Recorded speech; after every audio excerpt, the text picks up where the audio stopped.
നമസ്കാരം. ചാനൽ 91 ന്യൂസിലേക്ക് സ്വാഗതം.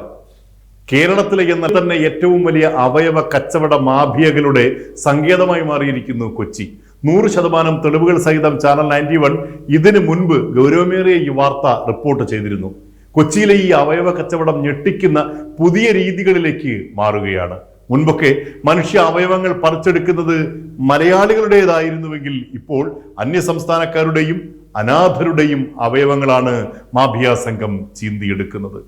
മനുഷ്യ അവയവങ്ങൾക്ക് വൻ വില പറഞ്ഞുറപ്പിക്കുകയും അവയവങ്ങൾ നീക്കം ചെയ്ത ശേഷം തുച്ഛമായ തുക നൽകി ചതിയിൽപ്പെടുത്തുകയും ചെയ്യുന്നു. കൊച്ചിയിലെ നക്ഷത്ര പദവികളുള്ള സ്വകാര്യ ആശുപത്രികളാണ് അവയവ കച്ചവടത്തിന്റെ പ്രധാന താവളങ്ങൾ.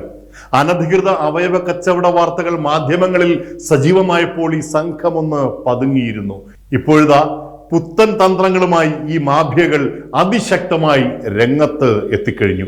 അന്യ സംസ്ഥാനത്ത് നിന്ന് ജോലിക്കെത്തുന്നവർ, അനാഥർ, കടം കയറി ആത്മഹത്യയുടെ വക്കിൽ നിൽക്കുന്നവർ, ഇവരൊക്കെയാണ് പ്രധാന ഇരകൾ.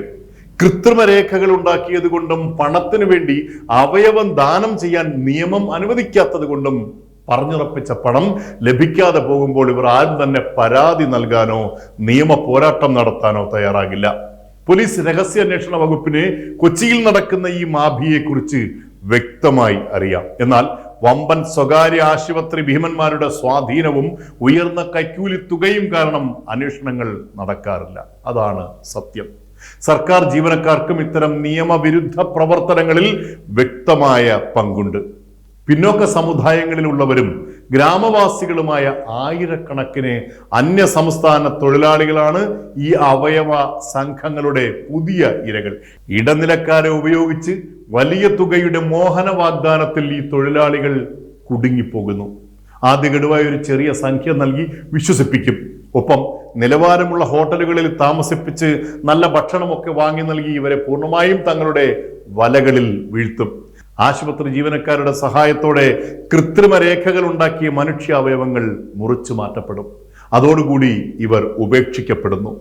ബാക്കി പണം നൽകാമെന്നേറ്റ ഇടനിലക്കാർ ഇവരുമായുള്ള ബന്ധം അപ്പോഴേക്കും അവസാനിപ്പിച്ചിരിക്കും. ഇതുപോലെ തന്നെ തെരുവിൽ കഴിയുന്നവർ, അനാഥർ ഒക്കെയും ഇവരുടെ ചതിയിൽ അനുദിനം വീണ് സ്വന്തം ശരീര അവയവങ്ങൾ നഷ്ടമാക്കിക്കൊണ്ടിരിക്കുന്നു. ഇത് കേരളത്തിൽ വലിയ അപകട ഭീതി ഉണർത്തുകയാണ്. ഇതുപോലെ അപകടം നിറഞ്ഞ മറ്റൊന്നാണ് കരൾമാറ്റവും വൃക്കമാറ്റവും.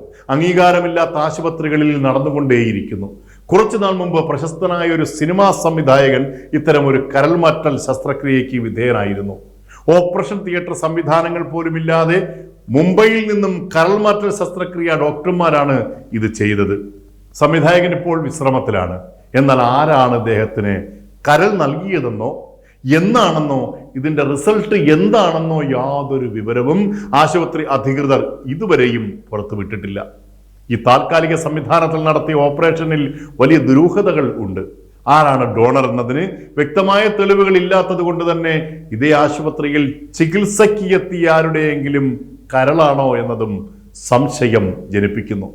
മയക്കുമരുന്നിനേക്കാൾ വലിയ സംഘമായി കൊച്ചിയിൽ അവയവ കച്ചവടം അപകടകരമായ രീതിയിൽ വളരുകയാണ്.